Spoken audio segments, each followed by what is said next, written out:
This is an audiobook presentation of The Higher Powers of Mind and Spirit by Ralph Waldo Trine. Thought is a force in daily living. Some years ago, an experience was told to me that has been the cause of many interesting observations since. It was related by a man living in one of our noted university towns in the Middle West. He was a well-known lecture manager, having had charge of many lecture tours for John B. Goff, Henry Ward Beecher, and others of like standing. He himself was a man of splendid character, was of a sensitive organism, as we say, and had always taken considerable interest in the powers and forces pertaining to the inner life. As a young man, he had left home, and during a portion of his first year away, he had found employment on a Mississippi steamboat. One day in going down the river, while he was crossing the deck, a sudden stinging sensation seized him in the head, and instantly vivid thoughts of his mother, back at the old home, flashed into his mind. This was followed by a feeling of depression during the remainder of the day. The occurrence was so unusual, and the impression of it was so strong that he made an account of it in his diary. Some time later, on returning home, he was met in the yard by his mother. She was wearing a thin cap on her head, which he had never seen her wear before. He remarked in regard to it. She raised the cap and, doing so, revealed the remains of a long, ugly gash on the side of her head. She then said that some months before, naming the time, she had gone into the backyard and had picked up a heavy crooked stick having a sharp end to throw it out of the way. Throwing it, it had struck a wire clothesline immediately above her head and had rebounded with such force that it had given her the deep scalp wound of which she was speaking. On unpacking his bag, he looked into his diary and found that the time she had mentioned corresponded exactly with the strange and unusual occurrence to himself if they were floating down the Mississippi. The mother and son were very near one to the other, close in their sympathies, and there can be but little doubt that the thoughts of the mother as she was struck went out, and perhaps went strongly out, to her boy who was now away from home. He, being sensitively organized and intimately related to her in thought, and alone at the time, undoubtedly got, if not her thought, at least the effects of her thought, as it went out to him under these peculiar and tense conditions. There are scores if not hundreds of occurrences of a more or less similar nature that have occurred in the lives of others, many of them well authenticated. How many of us, even, have had the experience of suddenly thinking of a friend of whom we have not thought for weeks or months, and then entirely unexpectedly meeting or hearing from this same friend? How many have had the experience of writing a friend, one who has not been written to or heard from for a long time, and within a day or two getting a letter from that friend, the letters crossing, as we are accustomed to say? There are many other experiences or facts of a similar nature, and many of them exceedingly interesting, that could be related did space permit. These all indicate to me that thoughts are not mere indefinite things, but those thoughts are forces, that they go out, and that every distinct, clear-cut thought has, or may have, an influence of some type. Thought transference, which is now unquestionably an established fact, notwithstanding much chicanery that is still to be found in connection with it, is undoubtedly to be explained through the fact that thoughts are forces. A positive mind, through practice, at first with very simple beginnings, gives form to a thought that another mind, open and receptive to it and sufficiently attuned to the other mind, is able to receive.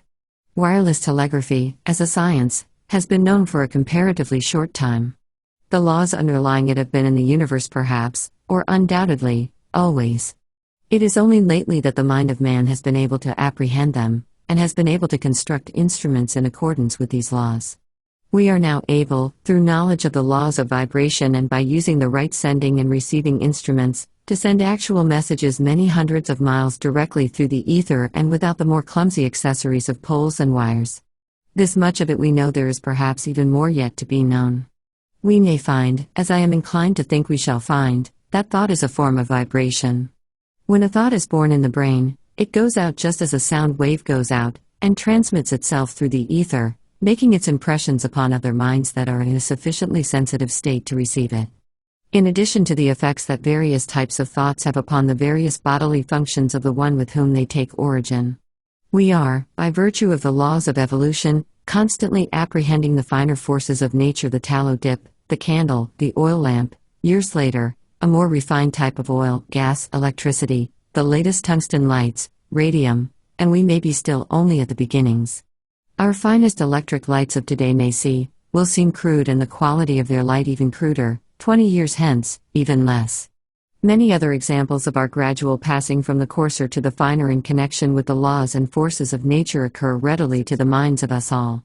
The present great interest on the part of thinking men and women everywhere, in addition to the more particular studies, experiments, and observations of men such as Sir Oliver Lodge, Sir William Ramsay, and others, in the powers and forces pertaining to the inner life is an indication that we have reached a time when we are making great strides along these lines. Some of our greatest scientists are thinking that we are on the eve of some almost startling glimpses into these finer realms. My own belief is that we are likewise on the eve of apprehending the more precise nature of thought as a force, the methods of its workings, and the law underlying its more intimate and everyday uses. Of one thing we can rest assured: nothing in the universe, nothing in connection with human life, is outside of the realm of law. The elemental law of cause and effect is absolute in its workings. One of the great laws pertaining to human life is, as is the inner, so always and inevitably is the outer cause, effect. Our thoughts and emotions are the silent, subtle forces that are constantly externalizing themselves in kindred forms in our outward material world. Like creates like, and like attracts like. As is our prevailing type of thought, so is our prevailing type and our condition of life. The type of thought we entertain has its effect upon our energies and, to a great extent, upon our bodily conditions and states. Strong, clear-cut, positive, hopeful thought has a stimulating and life-giving effect upon one's outlook, energies, and activities, and upon all bodily functions and powers. A falling state of mind induces a chronically gloomy outlook and inevitably produces a falling condition of the body. The mind grows, moreover, into the likeness of the thoughts one most habitually entertains and lives with. Every thought reproduces of its kind.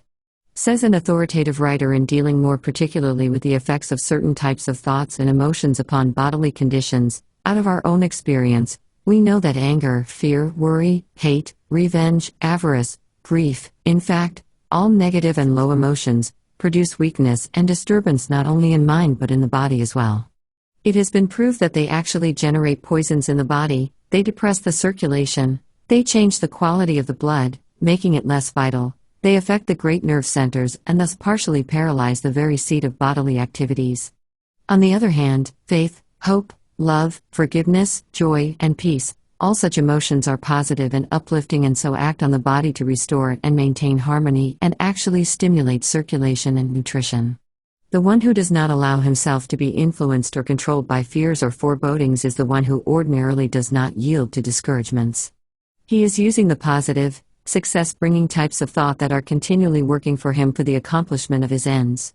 The things that he sees in the ideal, his strong, positive, and therefore a creative type of thought, are continually helping to actualize in the realm of the real. We sometimes speak lightly of ideas, but this world would be indeed a sorry place in which to live were it not for ideas and were it not for ideals. Every piece of mechanism that has ever been built, if we trace back far enough, was first merely an idea in some man's or woman's mind. Every structure or edifice that has ever been reared had formed first in this same immaterial realm. So every great undertaking of whatever nature had its inception, its origin, in the realm of the immaterial, at least as we at present call it before it was embodied and stood forth in material form.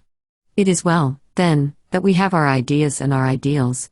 It is well, even, to build castles in the air, if we follow these up and give them material clothing or structure, so that they become castles on the ground.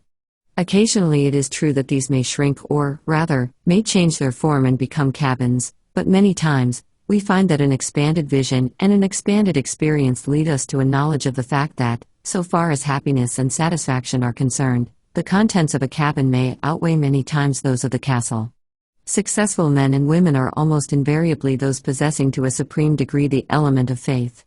Faith, absolute, unconquerable faith, is one of the essential concomitants, therefore one of the great secrets of success.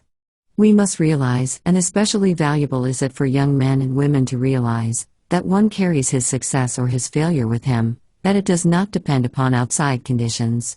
There are some that no circumstances or combinations of circumstances can thwart or keep down. Let circumstance seem to thwart or circumvent them in one direction, and almost instantly, they are going forward in another direction. The circumstance is kept busy keeping up with them. When she meets such, after a few trials, she apparently decides to give up and turn her attention to those of the less positive, the less forceful, therefore the less determined, types of mind and of life. Circumstance has received some hard knocks from men and women of this type. She has grown naturally timid and will always back down whenever she recognizes a mind, and therefore life, of sufficient force. To make the best of whatever present conditions are, to form and clearly see one's ideal, though it may seem far distant and almost impossible, to believe in it, and to believe in one's ability to actualize it, this is the first essential.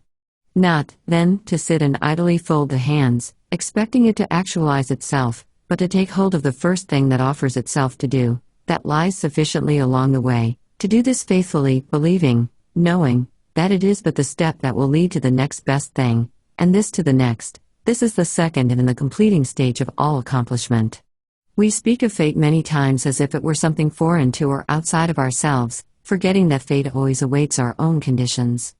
A man decides his own fate through the types of thoughts he entertains and gives a dominating influence in his life.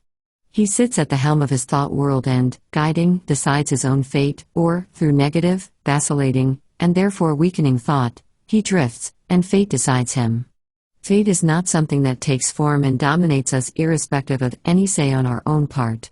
Through knowledge and intelligent and determined use of the silent but ever-working power of thought, we either condition circumstances, lack this knowledge, or failing to apply it. We accept the role of a conditioned circumstance. It is a help sometimes to realize and to voice with Henley, out of the night that covers me, black as the pit from pole to pole, I thank whatever gods may be for my unconquerable soul. The thoughts that we entertain not only determine the conditions of our own immediate lives, but they influence, perhaps in a much more subtle manner than most of us realize, our relations with and our influence upon those with whom we associate or even come into contact. All are influenced, even though unconsciously, by them.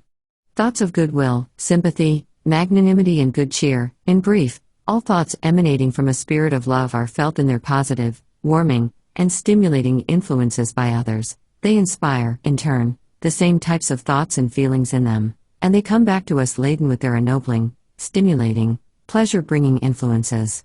Thoughts of envy, malice, hatred, or ill will are likewise felt by others.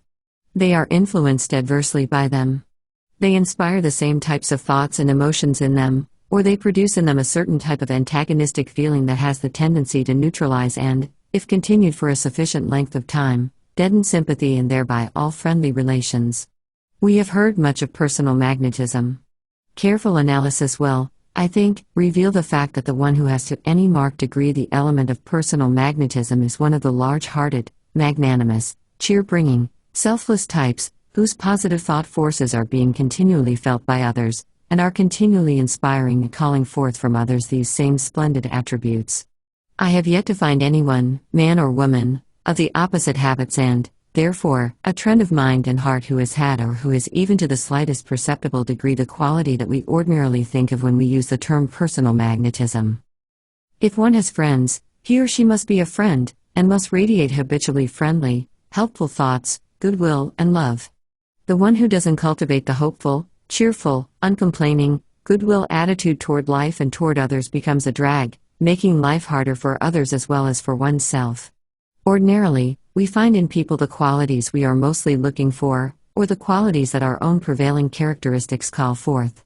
The larger the nature, the less critical and cynical it is, the more it is given to looking for the best and the highest in others, and the less, therefore, is it given to gossip. It was Jeremy Bentham who said, "In order to love mankind, we must not expect too much of them." And Goethe had a still deeper vision when he said, "Who is the happiest of men? He who values the merits of others, and in their pleasure takes joy, even as though it were his own." The chief characteristic of the gossip is that he or she prefers to live in the low-lying miasmic strata of life, reveling in the negatives of life and taking joy in finding and peddling the findings that he or she naturally makes there. The larger natures see the good and sympathize with the weaknesses and the frailties of others. They also realize that it is so consummately inconsistent many times, even humorously inconsistent for one also with weaknesses, frailties, and faults, though perhaps of a little different character, to sit in judgment of another. Gossip concerning the errors or shortcomings of another is judging another. The one who is himself perfect is the one who has the right to judge another. By a strange law, however, though by natural law we find, as we understand life and its fundamentals better, such a person is seldom if ever given to judging, much less to gossip. Life becomes rich and expansive through sympathy, goodwill, and good cheer. Not through cynicism or criticism. That splendid little poem of but a single stanza by Edwin Markham, outwitted, points after all to one of life's fundamentals. He drew a circle that shut me out, heretic, rebel, a thing to flout, but love and I had the wit to win. We drew a circle that took him in. The Higher Powers of Mind and Spirit is a motivational book of the New Thought genre, a pioneer of self-help audiobooks, like The Secret and The Law of Attraction.